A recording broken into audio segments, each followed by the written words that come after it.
Dalam Bapa dan Putra dan Roh Kudus. Amin. Bapa di surga, kami ucap syukur dan terima kasih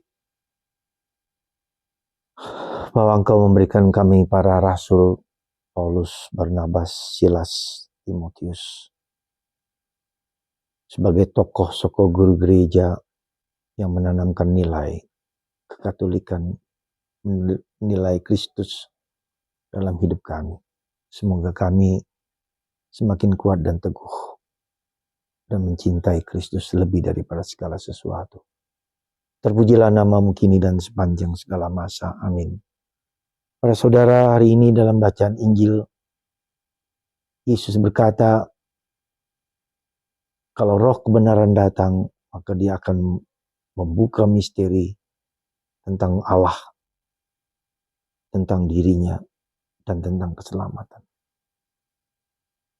Semoga kami semakin mencintai Yesus lebih dari segala sesuatu.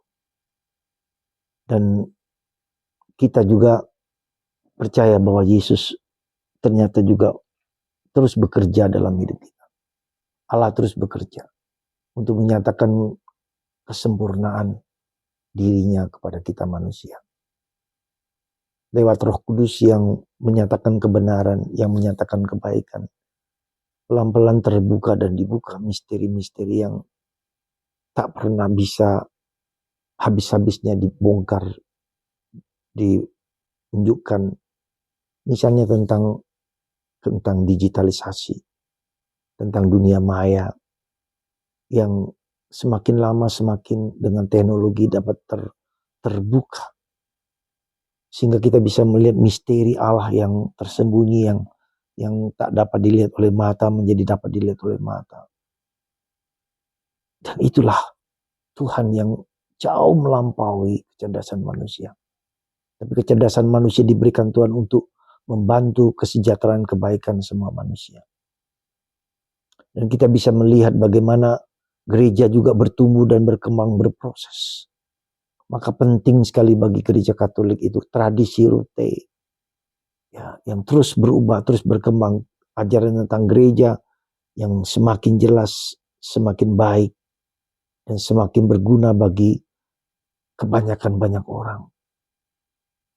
Kita bisa melihat gereja yang tumbuh dan berkembang. Apakah gereja seperti ini yang dikehendaki Yesus pasti bertumbuh dan berkembang sesuai dengan untuk kebaikan umat manusia.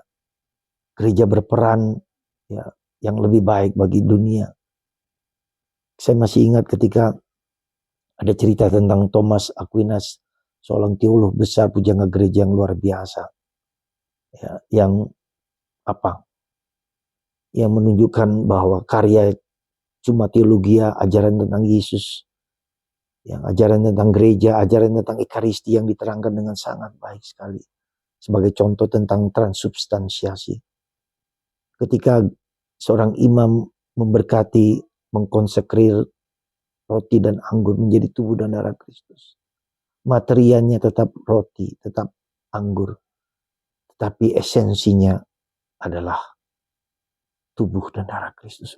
Ini suatu proses yang dipahami oleh gereja, disyukuri oleh gereja, para teolog. Menjelaskan, menerangkan juga dengan segala kesulitan itu. Jadi gereja tumbuh dan berkembang. Keterbukaan terhadap realitas yang tidak lagi cukup dengan mata kita, tapi dengan iman kita yang mendalam. Semoga Tuhan memberkati kita semua. Menunjukkan belas kasihan kita yang besar. Dan Tuhan sungguh bekerja dalam diri kita. Keterbukaan untuk mendengarkan Roh Kudus sekali lagi. Roh penolong, roh kebenaran. Ya, roh penghibur, roh pembela kita dalam menjalankan kehidupan ini. Mari kita terbuka dan membuka diri. Dengan memberikan kita mempersembahkan hidup kita kepada Tuhan. Kita mempersembahkan hidup kita kepada Bunda Maria dengan rendah hati. Dan Tuhan akan memakai kita, Anda dan saya. Itu tugas dan tujuan yang mulia, memuliakan Kristus. Semoga Tuhan memberkati kita semua dengan rahmat dan kasih-Nya Bapa, Putra, dan Roh Kudus. Amin.